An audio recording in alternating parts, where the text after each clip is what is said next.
내신이 5등급으로 바뀌었어요.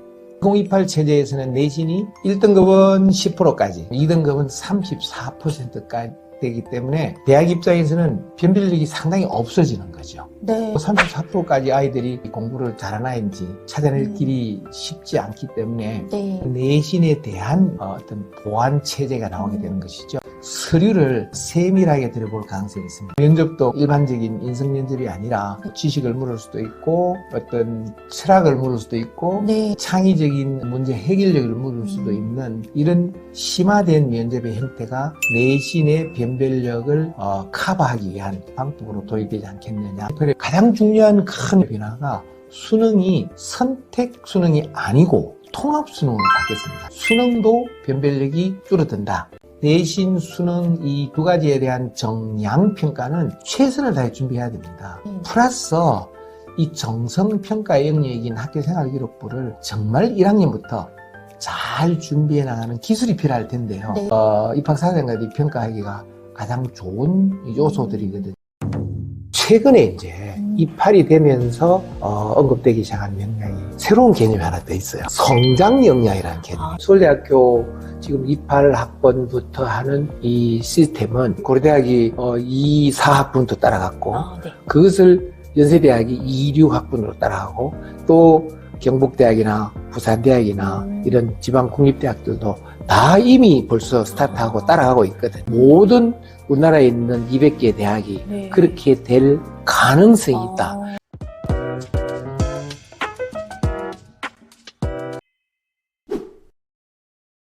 2028부터는 이제 대학에 내가 전공할 내 계열, 내 전공 이쪽으로 생각할 수 있는 준비 단계로서의 고교 학점제거든요. 네. 그래서 그런 학점을 딴다는 개념은 필요 없는 학점보다는 나한테 필요한 학점을 더 우선순위를 내서 딸 수 있도록 하는 것이 고교 학점제의 선택 과목이고 선택 과목 중에서도 권장 과목이거든요. 네. 그거는 어떻게 이제 나중에 연결되느냐 하면 대학에서는 교수들이 연구하고 글로벌 사회에서 이렇게 토의하고 토론하고 배운 것이 있기 때문에 우리나라의 초중고등학교 교육도 이 수준으로 나와야 되지 않느냐라고 하는 그것이 이제 입시 제도의 변화거든요. 그것이 이제 바뀌는 과정으로 봐야 되고 징검다리 그러거든요. 네. 평가할 때도 지금은 상대평가도 있고 절대평가도 있지만 네. 지금은 양쪽이 병존한다 그래요. 내신 점수를 상대평가를 할 것이냐, 네. 그다음에 내신 점수를 절대평가를 할 것이냐. 그거는 역량이라는 개념으로 봤을 때는 점수하고 좀 많이 다르게 봐야 될 요소들이 있거든요. 2032학번 혹은 2033부터는 그 부분이 될 것 같고 네. 우리가 이야기하는 2028은 수능은 그대로거든요. 현재로는 9등급제고 그 다음에 상대평가로 보는 과목이 국어, 네. 수학, 사탐, 과탐 되어 있는 이거는 상대평가고 네. 절대평가는 한국사, 영어 네. 이거는 절대평가거든요. 네. 일단은 2028은 현 체제에서 최선을 다해서 수능 공부를 하시고 특히 수능 체제를 맞추는 데 대해서 최선을 다하는 게 맞습니다. 지금 2028은 현 체제는 이미 정해졌기 때문에 네. 현재 고등학교 1, 중학교 3, 중학교 1, 2 적어도 4개 학년은 현 체제의 내신, 현 체제의 수능, 현 체제의 학교생활기록부에 대한 평가를 잘 이해하셔서 최선을 다해 준비하는 것이 맞다고 생각합니다. 네. 공동체 역량이라는 것은 좀 구체적으로 좀 어떤 활동을 우리가 좀 예로 생각해 보면 좋을까요? 우리가 이제 역량으로 이제 들어와서 그러는데요. 공동체 역량이라고 할 때 사람들은 뭐 착한 아이 그런 이미지를 가지기 쉬운데요. 착한 것은 기본으로 하되, 네. 왜냐하면 요새 이제 학교 폭력 이런 거는 아주 불리한 요소로 되지 않습니까? 네. 근데 공동체 역량을 좀 더 들어가면 예를 들면은 협업, 소통 능력, 나눔, 배려, 성실한 것, 규칙을 준수하는 것, 그리고 이제 리더십. 이런 몇 가지 요소들을 가지고 우리가 공동체 역량이라 그러는데요. 서울대학교가 제일 먼저 시작을 했던 정시에도 네. 공동체 역량을 이 교과 역량으로 집어넣는 그런 모습이 보이거든요. 네. 그래서 이어서 잠깐 말씀드리면 진로 역량, 네. 그 다음에 이제 학업 역량, 크게 세 가지를 우리가 이야기하지 않습니까? 네. 그 진로 역량은 우리가 뭐 많이 이야기를 들었던 그대로 어떤 진로에 대한 전공, 계열에 대한 관련 교과의 성취도, 그 다음에 진로 탐색 활동과 경험, 이런 부분을 이제 진로 역량이라는 개념으로 카테고리 하나로 엮는 것은 매우 당연한 이야기 같고요. 네. 학업 역량은 탐구 역량이라든지 네. 또 학업 성취도라든지, 성취도는 우리가 ABCD로 생각해도 되거든요. 그 다음에 학업 태도가 들어가요. 점수로 보면 태도가 안 보이지 않습니까? 네. 그러나 우리가 세부능의 특기사항 이런 데서 볼 수 있는 역량 개념으로 보면 태도가 보이거든요. 네. 그 제가 지금 말씀드린 세 가지, 1번은 공동체 역량, 2번은 진로 역량, 3번은 학업 역량이 있지만 최근에 이제 입할이 되면서 언급되기 시작한 역량이 새로운 개념이 하나 더 있어요. 뭔가요, 교수님? 성장 역량이라는 개념이 성장 성장. 역량. 이게 역량이라는 개념으로 이렇게 하는 게 참 의미가 있는 것이 네. 예를 들어서 이제 국가교육위원회나 또 대학들의 연구를 하면서 공동체 역량 오케이, 진로 역량 맞다, 그리고 학업 역량 맞아요. 그런데 이걸 전체적으로 볼 수 있는 어떤 맥락적인 역량이 없을까? 라고 하는 개념이 성장 역량이 되었어요. 네. 키가 이렇게 올라가는 그런 신체적인 성장도 있겠으나 민주 시민이 되어가는 과정에 그 개념을 우리가 성장 역량으로 보면 되는데요. 네. 예를 들면은 내가 공부를 할 때 자기 주도적으로 했느냐, 자기 주도성. 네. 내가 창의적으로 문제 해결을 해왔느냐, 누가 시킨 것이 아니고 네. 이런 개념을 우리가 이제 성장 역량으로 엮어 나가는 거거든요. 네. 또 하나 더 있어요.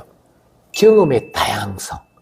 예를 들어서 책을 읽었더라도 이 책을 그 하나만 읽는 것이 아니라 뭔가 좀 심화하고 뭔가 이렇게 확장하고 네. 뭔가 이렇게 연계해서 읽어 나갔느냐, 이런 걸 다양성으로 보고, 우리가 너무 잘 알고 있는 자율활동, 동아리활동, 봉사활동, 진로활동 이런 창의적 체험활동에 있어서도 그걸 어떻게 다양하게 경험했느냐, 이런 것을 다양성으로 엮으면 충분히 역량의 개념으로 볼 수가 있거든요. 네. 공부를 막 시켜서 하는 것이 아니고 자기주도적으로 하되 좀 창의적으로 하면서 다양한 이런 경험들을 해나가는 이런 사람, 이런 역량, 네. 이것을 우리가 평가해서 좀 보자 라고 하는 개념으로 봤을 때 좀 바람직한 방향이 아닌가 이런 생각이 듭니다. 이제는 공부만 잘하는 것이 아니라 공부도 잘해야 되고 네. 공부도. 그 다음에 공부를 잘해야 되면서 진로라든지 또 공동체 역량이라든지 네. 뭐 이런 맥락적인 의미에서의 성장 역량이라는, 이거 뭐 갑자기 고등학교 3학년이 됐다고 뭐 벼락치기 공부하는 것이 전혀 통하지 않는 세상. 적어도 1학년, 2학년, 3학년 모두를 균형 있게 잘해야 된다.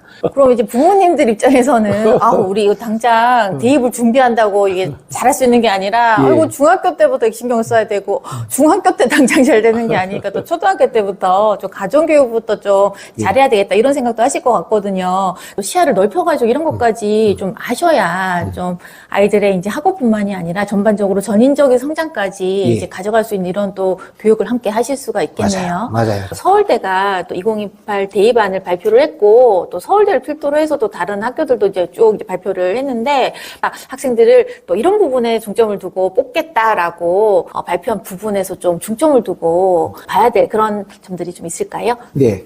제가 이제 서울대 말씀을 할 때 좀 조심스러운 거는 왜 또 서울대만 이야기를 하느냐 네. 라고 하실 수도 있어서 미리 양해를 구하는 것은, 서울대학교는 우리나라 그 대학 교육의 평가의 기준이 되는 대학이라고 보시고, 서울대학교를 가면 제일 좋지만 못 가더라거나 혹은 안 가더라도 네.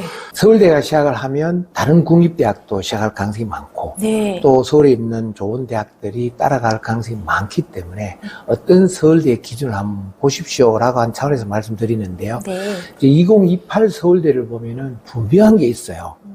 수능의 영향력이 많이 줄어들도록 조치를 하고 있고요. 네. 또 내신의 영향력도 생각보다는 줄어드는 쪽으로 기준을 잡아놓은 것이 너무나 명확하게 보이는데요. 네. 수능을 먼저 말씀드리면, 여러분들이 생각할 때는 수능은 수능 점수로 가는 그런 개념으로만 알고 있을 텐데 서울대학교는 이미 2, 3학번부터 2, 3학번이 지금 올해 3학년이거든요. 네. 이 정시인데 네. 수능 점수로 뽑은 것이 한 60%, 그다음에 40%는 교과 역량이라 그래가지고 네. 세 가지를 다 봤거든요. 네. 세 가지가 뭐냐면 1번 선택 과목을 어떻게 이수를 했는지 이수 현황, 2번 세부 능력 특기 사항을 어떻게 썼는지에 대한 세특에 대한 부분, 네. 3번 우리가 일반적으로 알고 있는 내신 성적과 가는 학업 성취도, 네. 이 세 가지인데요.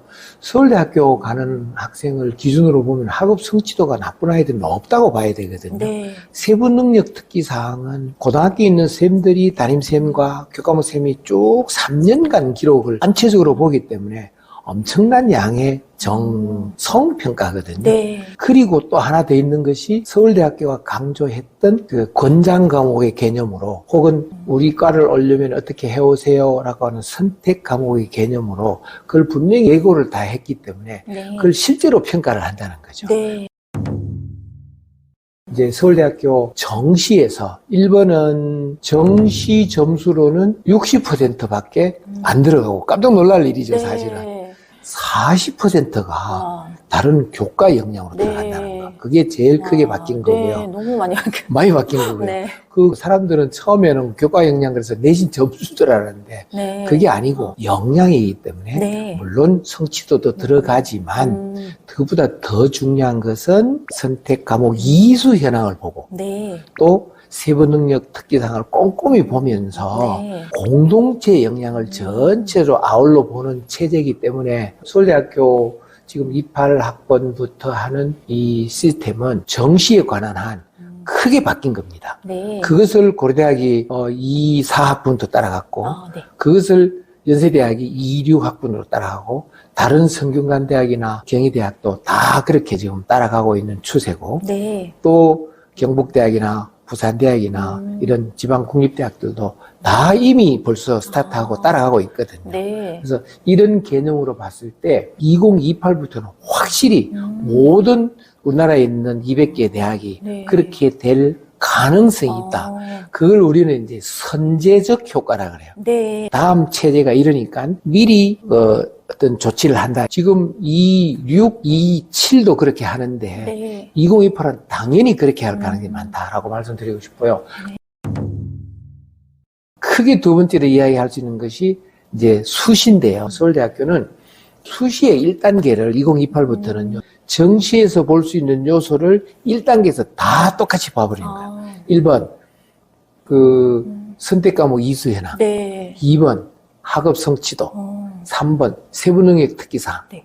그다음 이런 공동체 역량을 포함한 이런 역량 개념을 학교 생활 기록부에 나와 있는 기록을 가지고 1단계를 스크린 하거든요. 아, 네. 그거는 우리가 지금까지 알고 있었던 수시하고는 다른 거거든요. 네. 2단계는요, 더 무서운 것이 네. 1단계를 통과한 학생을 2배수를 뽑아요. 네. 예를 들면은 무슨 과가 30명을 뽑는다 이러면 60명, 2배수니까 뽑아요. 네. 60명 전원을 면접을 하거든요. 아, 근데 그냥 인성 면접이 아니라 이거는 역량 개념으로의 면접이기 때문에 매우 심화된 면접이거든요. 네. 그 독서가 들어갈 수도 있고 지문이 들어갈 수도 있고 아. 거기에는 지식의 양도 보겠지만 지식의 깊이를 볼 수 있는 그런 면접이 들어가는 것이 바로 창의 융합 면접이라는 컨셉을 했거든요. 네. 이거는 지금까지 우리가 알고 있었던 그런 면접하고는 좀 다른 차원의 면접이거든요. 네.